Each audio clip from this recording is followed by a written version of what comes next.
राष्ट्रवादी शरद पवार गटाला अजितदादांचा मोठा धक्का. सांगलीमधून मोठी बातमी, मोठा पक्षप्रवेश.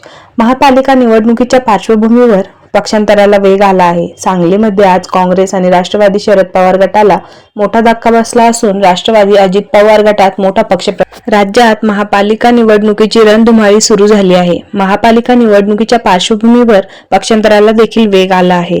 अनेक इच्छुक उमेदवार एका पक्षातून दुसऱ्या पक्षात प्रवेश करत असल्याचं पाहायला मिळत आहे.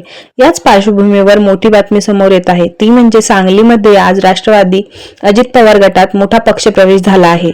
सांगलीमध्ये 2 माजी महापौर आणि 16 माजी नगरसेवकांनी राष्ट्रवादी अजित पवार गटात प्रवेश केला आहे.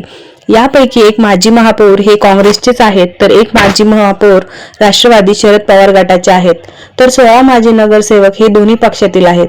हा महापालिका निवडणुकीपूर्वी काँग्रेस आणि राष्ट्रवादी शरद पवार गटाला मोठा धक्का मानला जात आहे. उपमुख्यमंत्री अजित पवार यांच्या उपस्थितीत हा पक्षप्रवेश सोहळा पार पडला.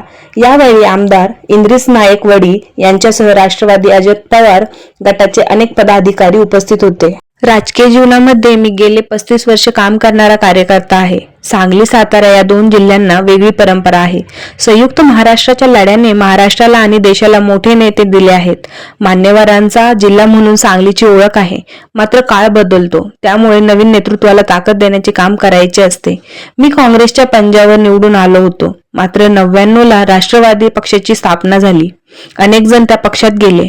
मागे न पाहता खऱ्या अर्थाने महाराष्ट्राचा विकास झाला पाहिजे यासाठी आम्ही देखील प्रवेश केला. सांगली महानगरपालिकेमध्ये अनेक लोकांनी नेतृत्व केले, पण शहराचा विकास अजून बाकी आहे. स्वतःच्या उत्पन्नावर महापालिका चालू शकत नाही. केंद्रातून आणि अनेक ठिकाणाहून निधी आणावा लागतो. मेट्रो सिटीची संकल्पना राबवणे सांगली शहराला आवश्यक आहे. जवळपास आम्ही प्रत्येक जिल्ह्यामध्ये आता विमानतळ करण्याचा प्रयत्न करत आहोत.